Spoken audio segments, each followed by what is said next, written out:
Energy for today, energy for tomorrow. Thank you. Thank you, Daniel. Thank you. Welcome. NNPC is the largest oil company in Africa. Nigeria is by far the largest country in sub-Saharan Africa. You know, I think the number is that 1 out of 4 people in sub-Saharan Africa live in Nigeria. So NNPC has a very big and responsible job as a custodian of the energy resources of Nigeria. And I think this is an opportunity to talk about how the company's changed, how you see the market.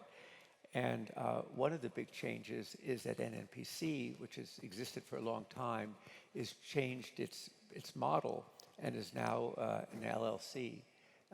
Can you tell us just about the change in the company and why? Yeah, thank you. Again, of course, energy is everything. Very typical for national oil companies across sub-Saharan Africa, and largely too. They're not just oil and gas companies, they are energy companies in every aspect. So whatever happens in the national oil companies, it does affect countries and even regions. So for NNPC, perhaps clearly the largest oil and gas company in Africa, also the largest corporate entity in Africa, is very critical to Nigeria's resource management, Nigeria resourcing, funding of everything that we do in our country. It has a lot of connection with what happens in the NNPC. And therefore, in the past, this company was a corporation clearly owned by government, yes, but it wasn't a commercial company. You know, it does many things like typical of many past national oil companies. And we do need to move away from that situation to a reform process that took us to where we are today, convert it to a fully limited liability company. That means it's answerable to its shareholders. Yes, I understand today the shareholders are largely the overall population of the country, very understandable, but it's transiting to a situation where you can't have other people owning interest in this company. What it did was to create a company that must pay taxes, pay royalties, and also at the end is able to provide dividends to its shareholder. This is clearly not a money-losing business, and the oil and gas industry in Nigeria has matured to an extent that you can say any company in operating, not just us, can actually break even and actually make benefit.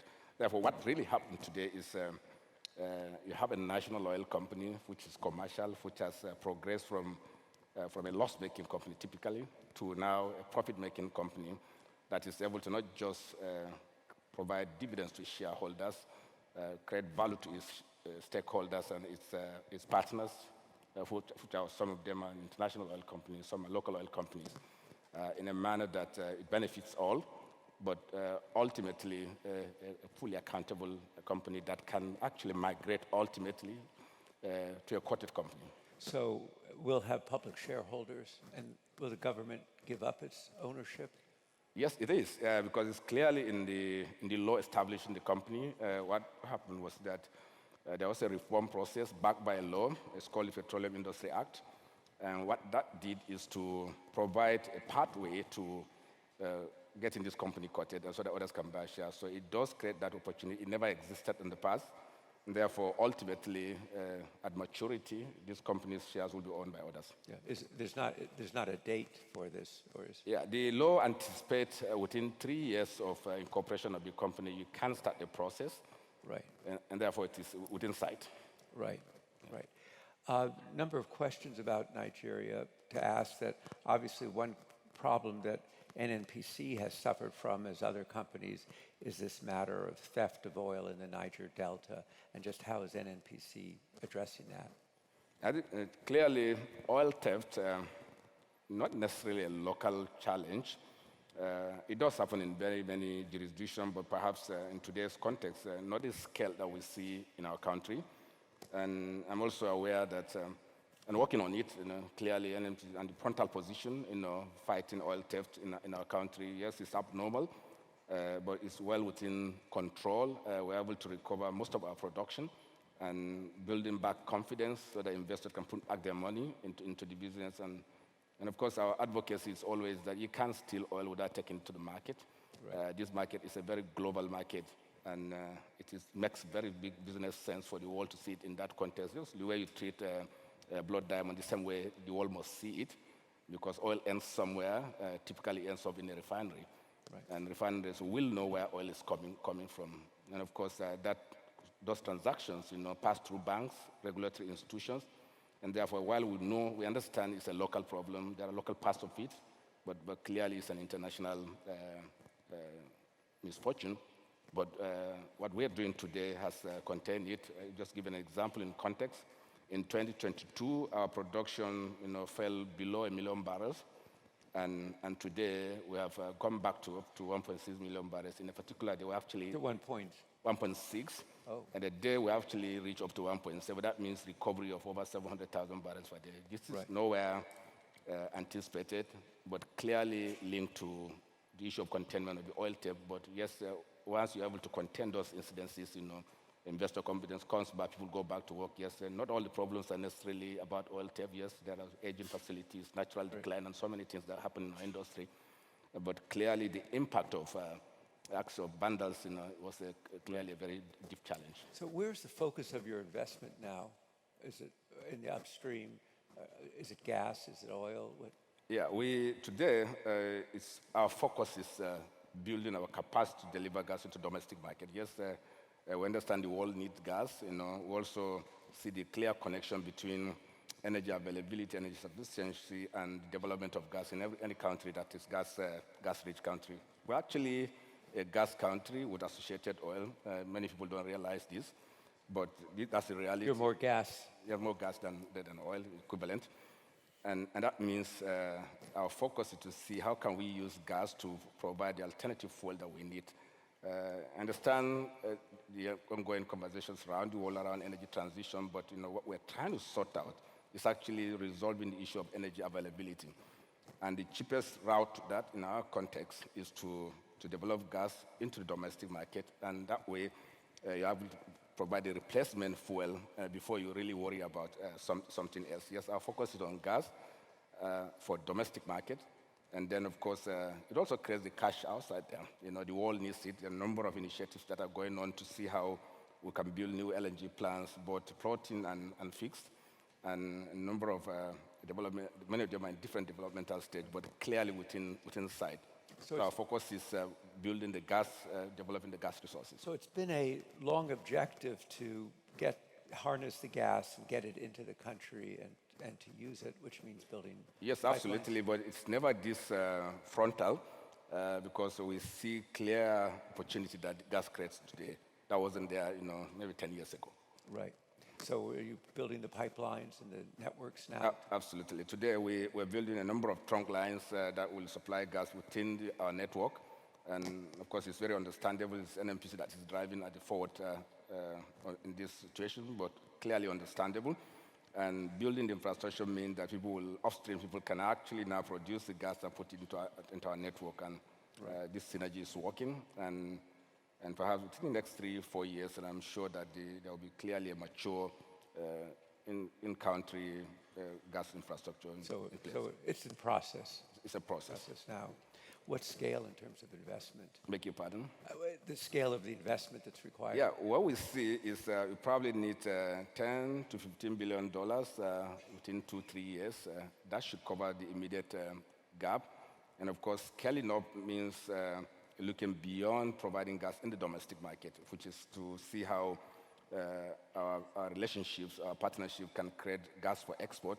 And of course, when you look at that, probably for another incremental $10 to $12 billion in the short term, and creating the opportunity for growth subsequent to that. So for export, do you mean a gas pipeline across Africa, or do you think there's new opportunities for Nigeria in terms of LNG and the global gas market? Yes, it is. There's an ongoing engagement and in a very advanced stage at a feed level to create a pipeline that would pass through 13 African countries into Morocco, then jump into Europe. What that will do will create integration among the African countries, a number of countries that do have gas resources, so that collaboration will enable them have access to those pipelines. And our estimate is to see a $25 billion project, a clear line of sight around financing for that project. And 25 billion. 21 billion for that line. And then the alternate route is to pass through the center of our country all the way through the Sahara into Algeria, then into Europe. And the reason is very clear, because it is practical. We do not have issues around availability of the gas resources, so it's there. And of course, we also understand that maybe a little slower, but surely much cheaper process of transporting gas across regions. Right. So have either of these projects started, or are they just in planning phases? Yeah, the Nigeria-Morocco gas pipeline is beyond planning. I think we hope to see FID by the end of the year. Really? Sure, that's our plan. Right. And that project is About $25 billion. Right. And is the financing? Financing largely within sight, yes. Right. So substantial commitments. So that will be a very big commitment. It is. Yeah. So that's, and by the end of the year? By the end of the year. Yeah. So, and do you see opportunities to expand Nigeria's role in LNG, or is that, with the U.S. and with Qatar and other developments, is that opportunity still there? Yeah, obviously, yes. Today, we're building the 7th train, which will likely double our current capacity in the NLNG. And also, we're working on 2 other projects. One is a fixed LNG project. I don't want to mention there's some NDA around it, but I know that we've reached an advanced state of commitment so that we can bring back another 12 million tons facility in the country. And several other floating LNG projects, 2 are clearly at maturity point, and a number of interests by partners clearly at planning stage, but obviously we have a line of sight around at least 3 to 4 floating LNGs and then and a fixed LNG. And of course, we're also engaging our partners to see how we can add another train on the NLNG, making an 8th train. So there's a huge opportunity and a huge push towards making LNG work for us. Right. So, Mele, the theme of our conference is the multidimensional energy transition. And how does NNPC and how do you see the issues and questions around energy transition for Africa, for Nigeria, for NNPC? Yeah, it's a very difficult situation for sub-Saharan African countries in the sense that, by geography, there are differentiation of situations, clearly, by geography. In some countries, many developing countries, but more so in sub-Saharan Africa, we're actually dealing with energy availability, not transition. And energy availability clearly speaks to energy security. This is very common. You all have seen all the challenges that's thrown up by recent geopolitical events and also issues around energy transition. It is clear that countries must secure security of energy supply to their countries. And you can't talk about energy security when it's not even available. For instance, in most of Saharan, particularly our country, about 70% of the population don't have access to clean cooking fuel. About 50% don't have access to electricity. So it's clearly a gap that you have to fill. And what's the best way of doing it? Typical is for everybody to assume that what you need to do is to cover that with renewables. But you must find the money for the renewables. So where's it going to come from? From a resource-dependent country like our country, if you say you're going to do complete substitution today, then you are actually sacrificing the possibility of even putting the alternative renewable platforms that will be required. Therefore, for us, the transition must be differentiated. You have to deal with the challenges of today. Unfortunately, this is what it is. But you have to deal with the problems of supply today in the sense that there's absolute scarcity of energy in very many African countries, particularly our country. So we're dealing with them instead. We are very conscious of the fact that our business has impact on the environment. No doubt about it. Nobody is disputing this. You're not doing a catch-up. Otherwise, if you say, look, switch off the whole of Africa's contribution to emissions, probably going to switch up 3%. It won't make any difference, even if you switch it up. We understand this. There's no competition around this. But the reality is that the world needs to support countries in the sub-Saharan Africa in particular to close that energy sufficient availability gap. And this is unavoidable because what you see, the world's population changes, growth in the middle class across countries, particularly in the sub-Saharan Africa, you will see that by 2050, every estimate says that Nigeria will be the third largest population in the world. Right. And that's huge. That means that you're going to have a huge population to deal with, growing demand for energy in the short term, perhaps even in the long term. And beyond that, you also see a potential escalation of crisis if you don't solve those immediate issues. So we're very conscious of this. Therefore, there must be a way of accelerating access to energy, particularly in our country. And the easiest way of doing this is to see how you can use the gas resources to power the country, provide gas-based industry with feedstock so they can create that wealth and prosperity that is required. So energy transition has quite a different meaning in Africa, in Nigeria, than it does perhaps in other parts of the world. Absolutely, it does, because you're dealing with different issues. Yeah. You know, it's not substitution, it's substitution versus replacement. There are two different things of availability. Yeah, and of course the urgency is that Africa's population will probably double by 2050, meaning that 1 out of every 5 people in the world will be in Africa. So the energy needs will only become more acute. I'm quite struck by what you said. You can't, I think the way you said it, you can't discuss energy security if you don't have it. And you need to begin there as addressed. Absolutely. So we realize as NNPC goes through its changes, its own transition, a lot of responsibility and challenges for NNPC in meeting the energy needs of Africa and part of the world. And so wish you the very best in that, and thank you for joining us. Thank you, thank you very much.